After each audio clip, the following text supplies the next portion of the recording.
ಕನ್ನಡದ ಸ್ವರ ಚಿಹ್ನೆಗಳು ಯಾವ ರೀತಿ ನಾವು ಹೇಳಬಹುದು ಎಂಬುದನ್ನಾಗಿ ಇವತ್ತು ಈ ತರಗತಿಯಲ್ಲಿ ನಾವು ತಿಳಿಯೋಣ ಮಕ್ಕಳೇ. ಕನ್ನಡದ ಸ್ವರ ಚಿಹ್ನೆಗಳು. ಇವಾಗ ನಾವು ತಲೆಕಟ್ಟು, ತಲೆಕಟ್ಟಿನ ಇಳಿ, ಗುಡಿಸು, ಗುಡಿಸಿನ ದೀರ್ಘ, ಕೊಂಬು, ಕೊಂಬಿನ ಇಳಿ, ಒಟ್ರುಸುಳಿ, ಓತ್ವ, ಏತ್ವ, ಏತ್ವದ ದೀರ್ಘ, ಐತ್ವ, ಓತ್ವ, ಓತ್ವದ ದೀರ್ಘ, ಔತ್ವ, ಅನುಸ್ವಾರ ಮತ್ತು ವಿಸರ್ಗ. ಈ ರೀತಿ ನಾವು ಕನ್ನಡದ ಸ್ವರ ಚಿಹ್ನೆಗಳನ್ನು ನಾವು ಈ ರೀತಿ ಹೇಳಬಹುದು ಮಕ್ಕಳೇ. ಈ ಒಂದು ನಿಮಗೆ ಇಷ್ಟವಾದಲ್ಲಿ ಕನ್ನಡ ಸ್ವರ ಚಿಹ್ನೆಗಳು ಕ್ಲಾಸು ಇಷ್ಟವಾದಲ್ಲಿ ಪ್ಲೀಸ್ ಕನ್ನಡ ಫಾರ್ ಲಿಟಲ್ ಸ್ಟಾರ್ಸನ್ನು ಲೈಕ್ ಮಾಡಿ, ಶೇರ್ ಮಾಡಿ, ಮೇಲೆ ಕಾಣುವಂಥ ಬೆಲ್ ಐಕಾನನ್ನು ತಪ್ಪದೆ ಪ್ರೆಸ್ ಮಾಡಿ. ಧನ್ಯವಾದಗಳು.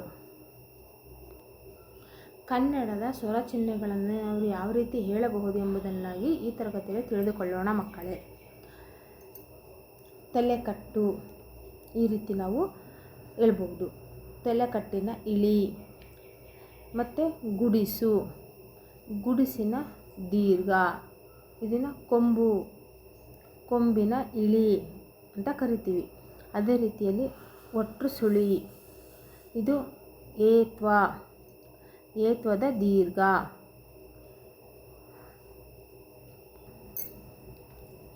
ಮತ್ತು ಏತ್ವ ಅಂತ ಕರಿತೀವಿ. ಇದನ್ನು ಏತ್ವದ ದೀರ್ಘ ಅಂತ ಕರಿತೀವಿ. ಐತ್ವ, ಇದನ್ನು ಓತ್ವ, ಓತ್ವದ ದೀರ್ಘ ಅಂತ ಕರಿತೀವಿ. ಔತ್ವ,